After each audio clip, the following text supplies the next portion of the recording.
Alright, so in this video we're going to be doing chapter 2, section 6. If you're in my class, we're kind of going backwards a little bit. We ended with chapter 3. We'll revisit chapter 3 in a little bit, but we're going back now to chapter 2. It should be a little bit of a reset. There's not going to be any graphing or anything for this one. And some problems are more challenging than others, but for the most part, it's things that I've taught before. So this slide looks a lot more complicated than it really is. All we're really saying is that combinations of functions look something like this. They're denoted with this notation right here. And they're defined as whatever operation you see that's being done to two different functions. So if you have two different functions, combining just means you're putting them together, right? And you're putting them together accordingly, right? If it's a plus, you're adding them. Minus, you're subtracting. You can multiply and you can divide functions. Which really isn't super difficult. I've taught you the first three with polynomials way back, like towards the very beginning of the school year. With division, the only exception is that you can't have a 0 in the denominator, right? We've discussed that idea before too. You can never have a 0 in the denominator, otherwise you have something that's undefined. Finding the domain when doing division problems is going to be a little bit challenging. But that's the only part that you're going to have to kind of dig back to old knowledge, right? Everything else should be pretty simple. Okay, so looking at the first example, f plus g of x is the same as saying f of x plus g of x. Right, so this is just notation, right? This is just writing it as one singular function rule, right? But this is the same as if you were to just add two functions together. F of x we know is 2x plus 1.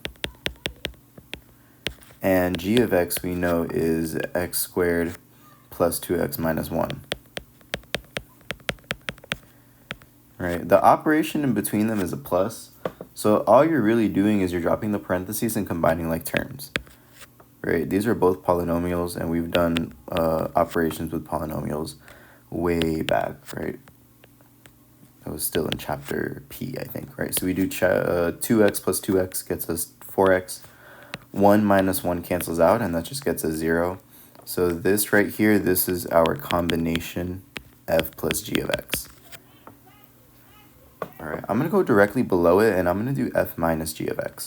Right, f minus g of x, by that same logic, is going to be f of x minus g of x, right? You just take your two functions and you're combining them, this time by subtracting them. So I'm going to take my function f of x, which is 2x plus 1.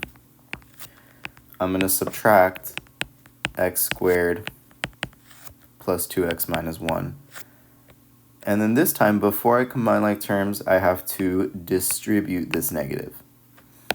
So we're going to end up with 2x plus 1 minus x squared minus 2x plus 1. And now let's see what we get. We combine like terms. Negative x squared, nothing combines with that.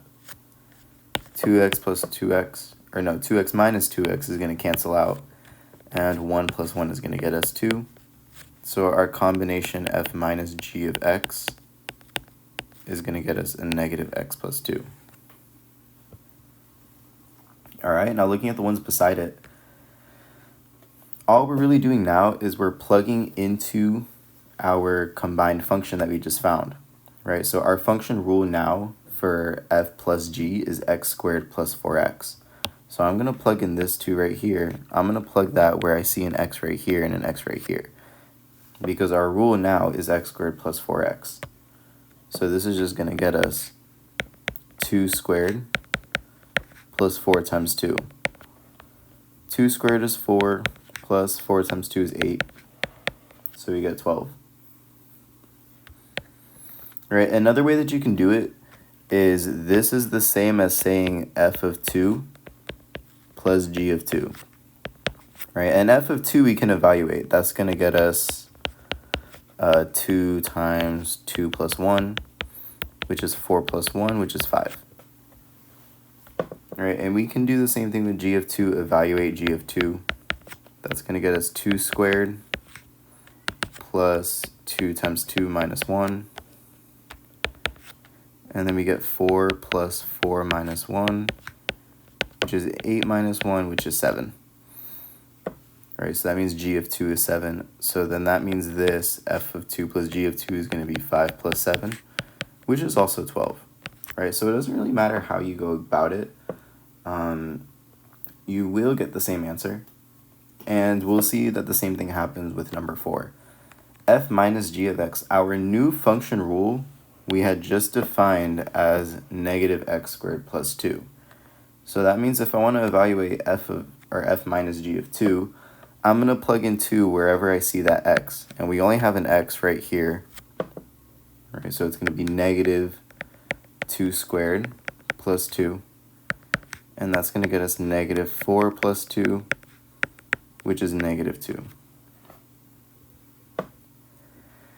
All right, and then again, we can also solve this by doing f of 2 minus g of 2.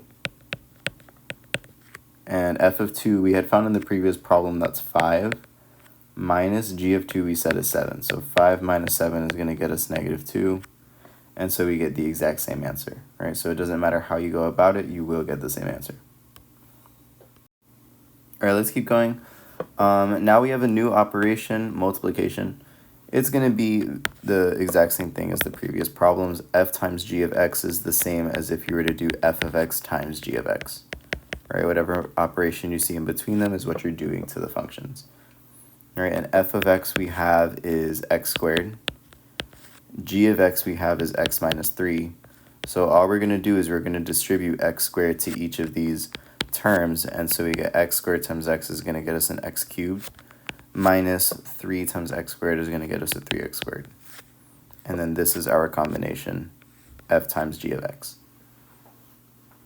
All right, and now we want to evaluate f times g of 4. All right, so again, just like the previous one, we can plug it into our combination. So we can put it into x cubed minus 3x squared.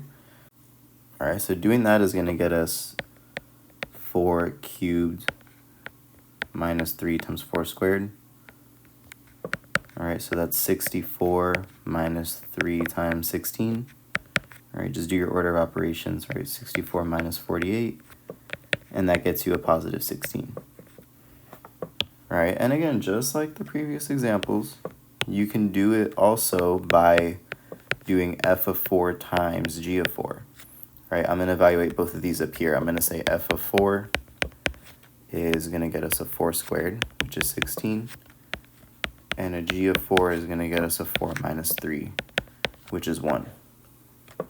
All right, so we can just do 16 times 1, which is 16. All right, so no matter which way you get your answer, you'll get the same thing. All right, so it's going to be the same deal with division. If I'm dividing two functions, f and g, this is the same as if I'm doing, let me use a different color. This is the same as if I'm doing f of x divided by g of x. Now in this case, f of x we have as the square root of x, and g of x we have as the square root of 4 minus x squared. Now there's really nothing that we can do here. We can't really simplify this any further. Some people in class asked if we can try to rationalize the denominator. G of x is defined as the square root of 4 minus x squared, so we're not going to do anything to that. We're just going to leave it alone. If you look at the next one, number 8, hopefully you can understand that these are two different problems. Right, in this one, g of x is now on top and f of x is on the bottom. So if I want to evaluate this, or I'm sorry, if I want to, evaluate this, I'm going to get the square root of 4 minus x squared on top, and then I get the square root of x on the bottom. Now again, just like the previous one, our function is defined as the square root of x. You don't want to do anything to that, and you can't really simplify this any further, right? So these are going to be our functions. Getting them is super easy. Finding the combined function is super easy. What's not super easy is finding the domain, right? So I'm going to start with number 7. Finding the domain, we have a couple restrictions here, right? So as is the case with any radical, right? So I'm going to look at this radical on top. Whoa, you can't see that. Let me pick a different color. Okay, so this radical on top, any radical, you don't want to take the square root of a negative number, right? So this has to be greater than, let me erase that actually. I'm going to say that this has to be greater than or equal to 0. We're allowed to square root of 0. That's perfectly fine. Nothing wrong with that. Now, the bottom can never equal 0, right? If you have a 0 in the denominator, no matter what the function is, it's going to get you an undefined function, right? So you're going to get something that's undefined. You're not going to be able to have 0 in the bottom. So we want to make sure that the bottom is not 0, but we also want to make sure, because the bottom is a radical, I want it to be greater than 0, right? Because I don't want it to be 0, nor do I want it to be negative. So I'm going to go ahead and first find the domain of the top. Right, so numerator is going to get us the square root of x, which is greater than or equal to 0. Now, the values of x for which this is true are just going to be anything that's greater than or equal to 0. Right, so if I draw a little number line, right, and I have 0 right here, then that means at 0, right, remember, we can write a closed circle to denote that we can include the 0. We want anything that's bigger than 0 that's going to go in this direction, right? So this is our solution. This is our domain for the numerator, right? Our final answer is going to be just the overlap of the numerator and the denominator, right? So now I'm going to find the domain of the denominator. So the denominator, I know that this has to be the square root of 4 minus x squared. This has to be strictly greater than 0. I'm going to go ahead and square both sides to get rid of that square root, and then you get 4 minus x squared is greater than 0. And then I can say negative x squared is greater than negative 4, right? So I can move 4 to both sides, and then you can divide both sides by negative 1 to get rid of that negative. And then that's going to flip the sign, right? So hopefully you remember the rules of inequalities. We get x squared is less than 4. If you go to square root both sides, you get plus or minus 2, right? But saying x is less than plus or minus 2 doesn't really make much sense because we have two different values there, right? So what I'm going to do instead, hopefully we remember this from way back, right, our quadratic inequality section. I'm going to have a value here at negative 2, and I'm going to have another one at 2. I'm going to pick a test point. Now, we said that the best test point to use is one that's easy to work with. In this case, I would pick 0. Right? If you pick 0 and plug it into your function, 4 minus 0 squared, that's a pretty easy number to work with. So we get 4 minus 0 squared is going to get us just the square root of 4 is greater than 0. We get 2 is greater than 0. Now, hopefully you see this is a true statement, right? 2 is, in fact, greater than 0. So that means I'm going to shade in between, since 0 is between negative 2 and 2. All right, and because it's strictly greater than, or I guess strictly less than, I'm going to have open circles at negative 2 and 2. All right, so now our domain is going to be the overlap between these two intervals, right? So I can say now, you can see the overlap is here and goes up to here, right? So we're going to start at 0, and we're going to go up to 2, right? And at 0, we had a closed circle, so that means I'm going to have a bracket over the 0, and I'm going to have a parentheses over my 2 since it is a open circle, right? So this is our domain for number 7, right? F over g of x. This is our domain. It's going to be bracket 0, comma 2 parentheses, right? It's going to look something like that. All right, so I know it's a little tedious to get your domain, but really you're just finding where your two functions overlap, the domain of them. So with some practice, it'll get a little bit easier. We can look at the next one, and we're going to do the exact same thing. Right? If you notice, the top needs to be greater than or equal to 0, and the bottom, we said that this can be strictly greater than 0. Right, so we end up getting the same things, right? So if I did the square root of 4 minus x squared, is greater than or equal to 0, and I were to solve this out completely, I would get on my number line the same two values of -2 and 2. Now you can continue doing this and verify, right? Square both sides, 4 minus x squared greater than or equal to 0. And then you end up with, right, I'm going to skip a couple of steps. X squared is less than or equal to 2, right? So you can move the 4 to both sides and then divide by -1. And then you get the same, wait, hang on. Sorry, this should have been a 4.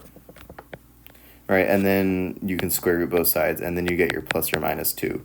And then you set up your critical values, pick a test point, and if you pick 0, you're going to get the same scenario as we did originally, right? So we get closed circles this time, and if we test 0, it does work, so then you'll have to shade in between. All right, now if you do the same thing with the bottom, we get the square root of x is greater than 0. If you square both sides, you just get x is strictly greater than 0. So you get the same thing as before, just with an open circle. And now you're shading to the right, just like before, only this time you have an open circle at 0. So your domain is going to be starting at 0, going up to 2. Same thing as before, only this time we have a bracket over 2, since that's where our open circle is, and a parentheses at 0, since that's where our open circle is. All right. But yeah, that's how you find the domain. I know that that's the most tedious part here, but hopefully finding just the quotient, the combined function isn't super difficult. All right, so now we're going to discuss composition of functions or composite functions. It's not particularly difficult. It's just a little bit different than what you're used to, right? So the first few examples might seem a little strange, but over time you'll see what's going on. It'll get a little bit easier. This is essentially saying f with this little circle in the middle. This is not fog. It's not f times g. It's nothing like that. This is f of g. F of g. And then this one down here, g o f. It's not an o. It's g of f. Or g of f of x, f of g of x, right? It's a function of a function. You're putting a function in another function. All right, so I'll explain what this means in this example. Looking at this first one, number 9. This is f of g. Right, that just means it's a function of a function.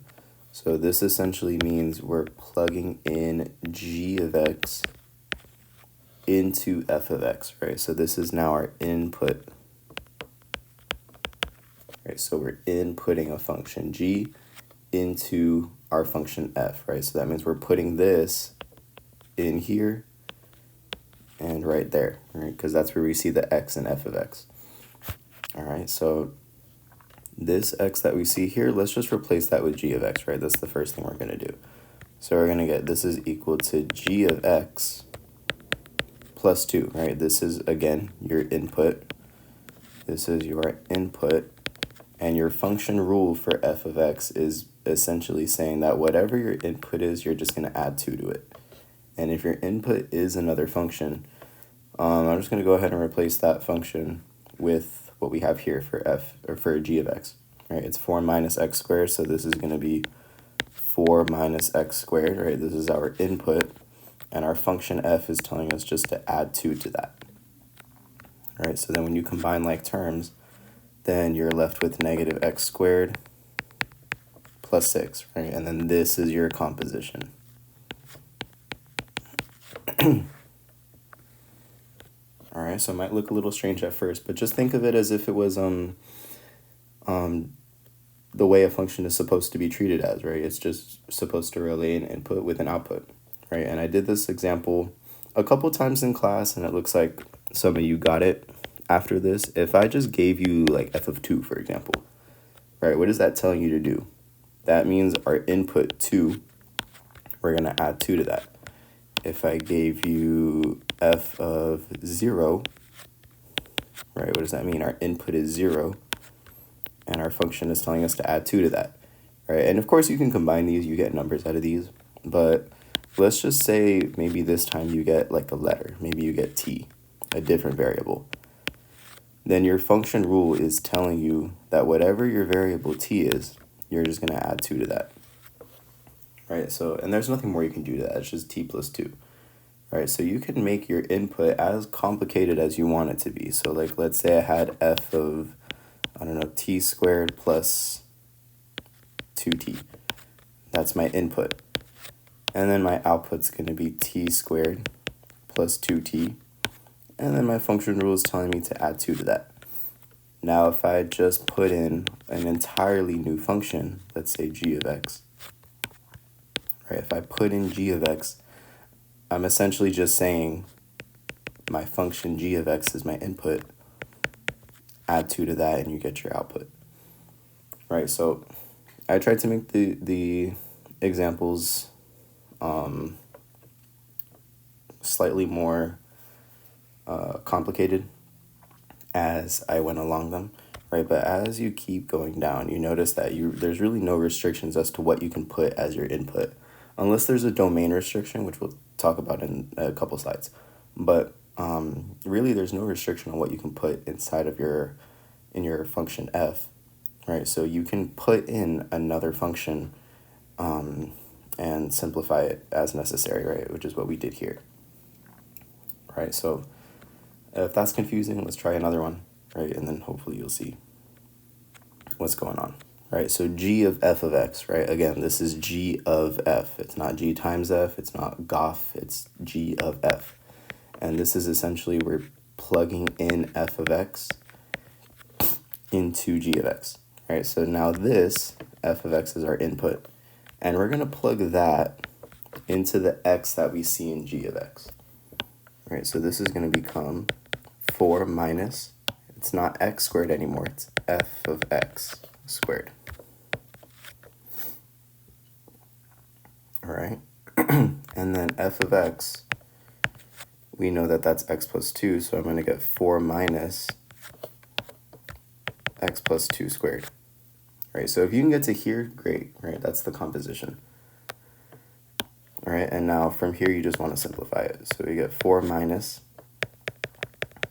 x plus 2 times x plus 2, and then you can go ahead and FOIL that, and then you end up with 4 minus x squared plus 4x plus 4, and then you can distribute that negative, and then you end up with 4 minus x squared minus 4x minus 4. Combine like terms, your 4 and negative 4 are going to cancel out. And then you end up with your composition, g of f of x is negative x squared minus 4x. And this is what you get when you plug f into g, the entire function f into g of x. All right. And then this next one is a little bit different in the sense that now you're plugging in a number, so you should expect a number out of it. All right, so this is g of f of negative 2. All right, now that we defined our composition, g of f of x, what we can do with this negative 2 is just plug it right into our function that we just created. All right, so this is going to become negative 2 squared, all right, minus 4 times, oh, sorry, negative 2, negative 4 times negative 2. And then we get a negative 4 plus 8, and then negative 4 plus 8 is going to get you a positive 4. All right, so g of f of negative 2 is positive 4. All right, and you can also do this another way, right? So I'm just going to say over here you can do it, you can treat it as if it was g of f of negative 2, right? We know that that's the definition of our composite function.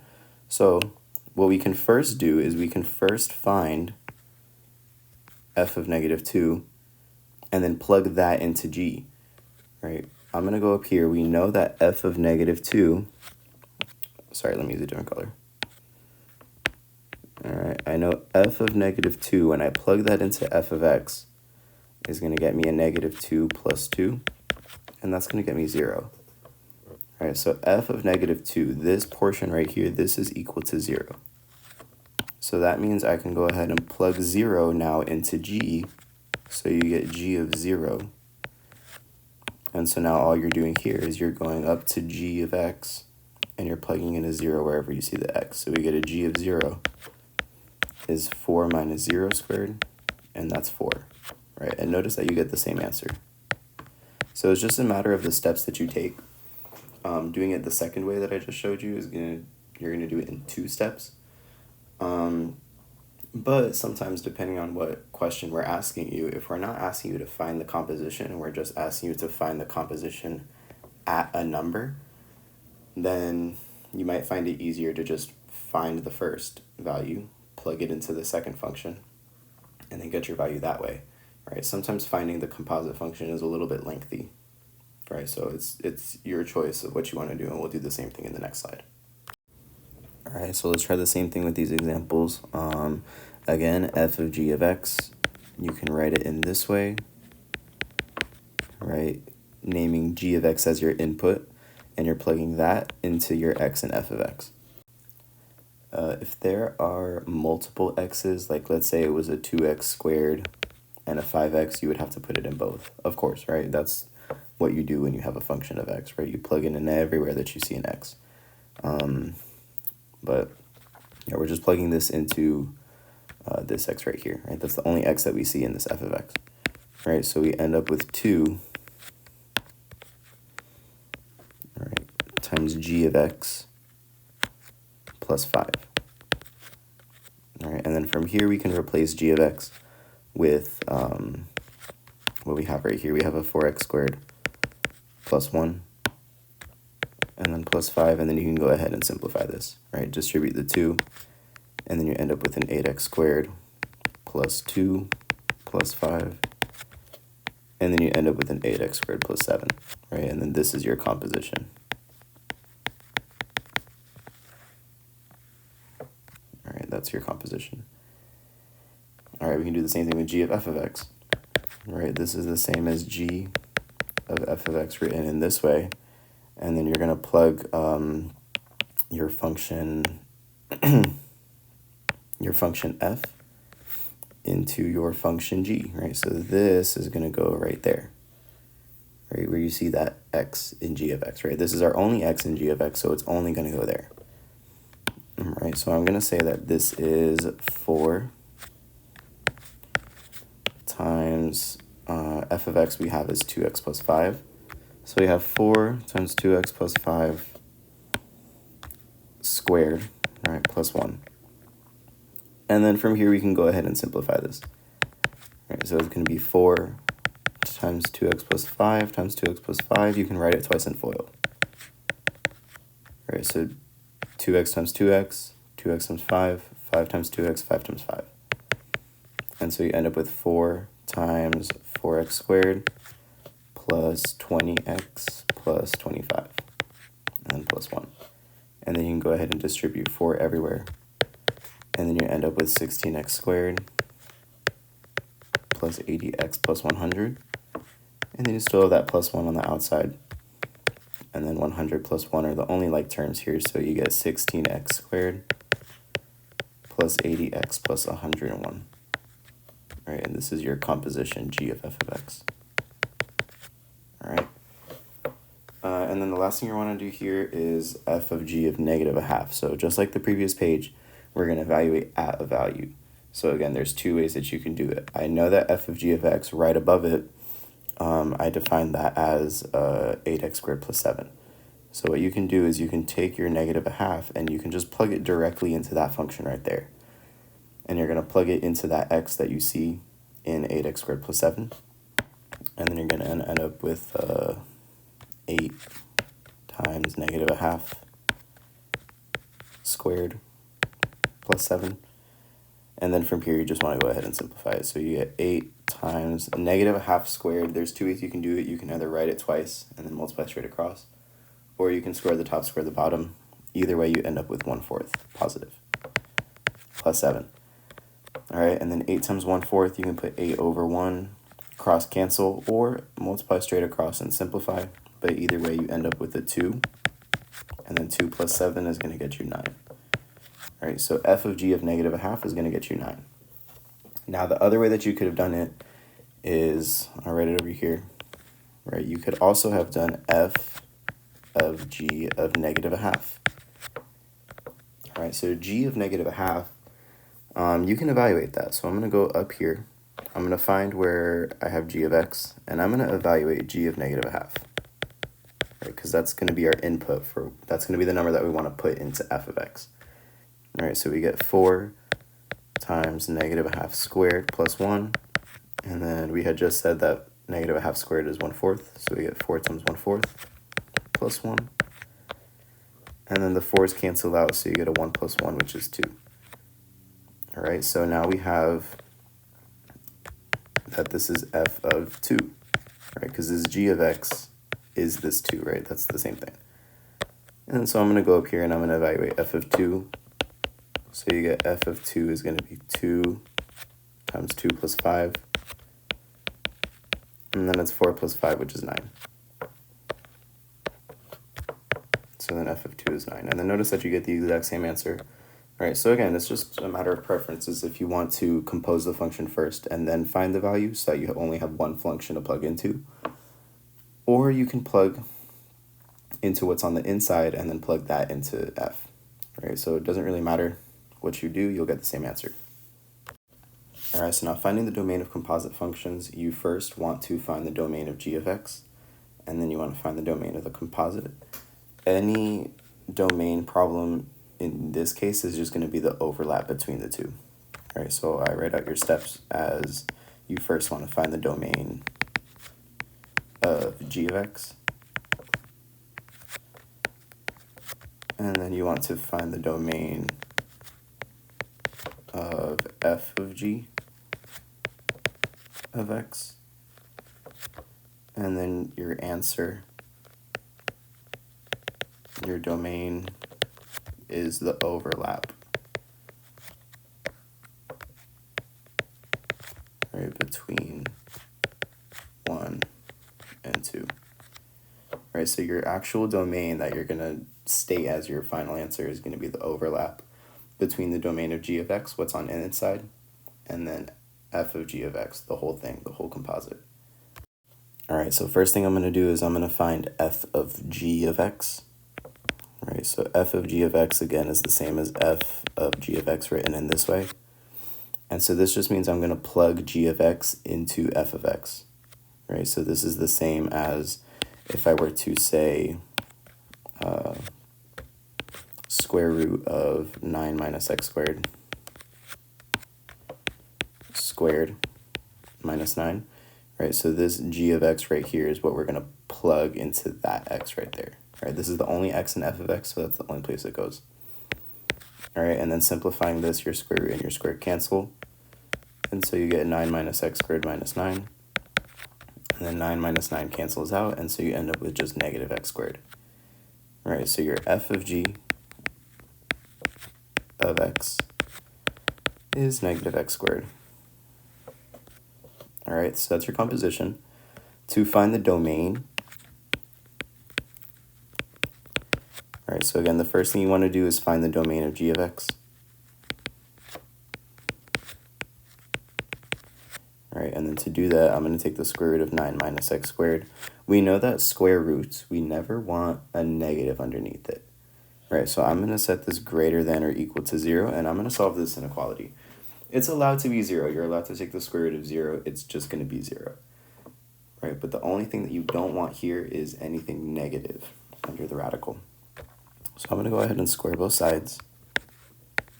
And then you end up with 9 minus x squared is greater than or equal to 0. You can take 9 away from both sides. And then you get negative x squared is greater than or equal to negative 9. Divide by negative 1, and then you end up with x squared is less than or equal to 9. And then when you square root both sides, you get x is plus or minus 3. To find out where our solutions are, I'm going to draw a number line. All right, so I'm going to do that up here. Draw a number line. And then I'm going to have a point right here at negative 3 and another one right here at 3. All right, I'm going to pick a test point, right? The easiest one to pick is 0. So then I'm going to plug this into my original, and I'm going to see what I get. All right, so I'm going to get the square root of 9 minus 0 squared is greater than or equal to 0. We get the square root of 9 is greater than or equal to 0, and then we get 3 is greater than or equal to 0. And this is a true statement, so that means we're going to shade in between. And because it's with equality, I'm going to have closed circles over the -3 and the 3. All right, so this, what I just shaded in blue on the number line, represents the domain of g of x, right? So that was our first step. The second thing you want to do is find the domain of f of g of x. All right, so but since f of g of x, we see right here, it's a quadratic function, right? It's a quadratic function, right? That means the domain is all real numbers. Any quadratic, any linear, any polynomial function is going to have a domain of all real numbers, right? There's no restrictions on the numbers that you can put in it. You're allowed to square any number, and you're allowed to make the square of any number negative, right? So that part doesn't, there's no restrictions there, right? So I'm going to shade this entire number line just to represent the domain of f of g of x. And then the third thing we want to do is we want to find the overlap, right? The overlap. All right, now the overlap between the green and the blue that I just drew are between these two values at -3 and 3. And since they're closed circles, the domain is going to be bracket -3 up to 3 with the bracket. All right, there's your answer. This is where the green and the blue overlap, right? So the overlap is going to be your answer. All right, I'm going to do the same thing with this one. F of g of x, again, is the same as f of g of x, like this. G of x, you can plug that into f of x. And then so you end up with the square root of g of x, right? And then g of x is this function right here. It's going to be x squared plus 4. And the function f tells us to square root that. All right, and there's nothing more you can do to this. This is your composition. Right, a lot of people are tempted to make this into an x plus 2, right, because x squared and 4 are both perfect squares.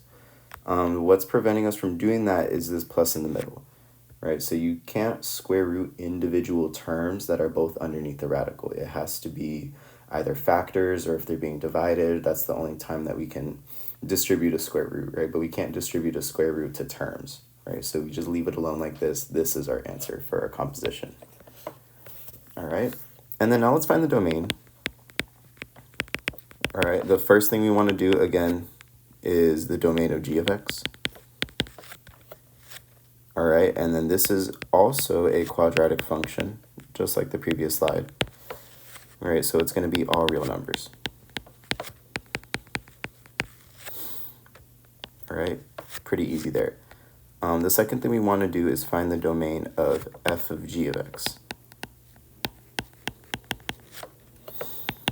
All right, and for f of g of x, I have that it's the square root of x squared plus 4, and I want this to be greater than or equal to 0, right? We don't want a negative under the radical. So then I'm going to square both sides, try to get the x by itself. I get x squared plus 4 is greater than or equal to 0.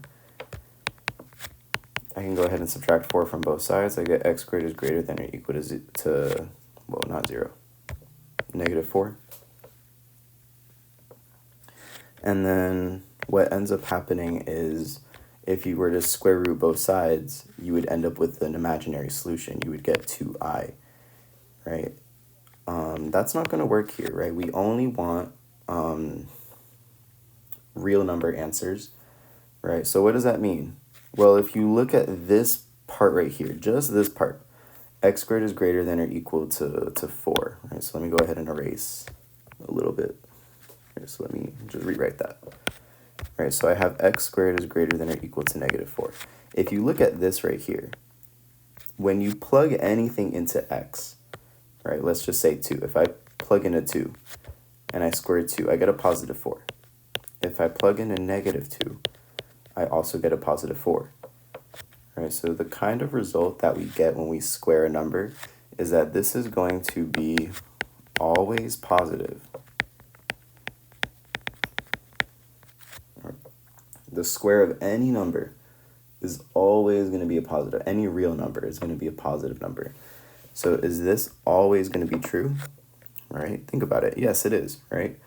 X squared is always going to be greater than a negative number, right? So this is also going to have a domain of all real numbers. All right, so even though you see the radical, right, and you want the radical to be greater than or equal to 0, it's because of what's underneath the radical that no matter what we plug in to that x right there, it's going to always be true, right? So we have two domains, right, 1 and 2, that are all real numbers. That means our overlap, right, if you were to graph this on a number line, you could also see it that way. The overlap is going to be also all real numbers, right? It's going to go from negative infinity to infinity. And then there's your domain of f of g of x.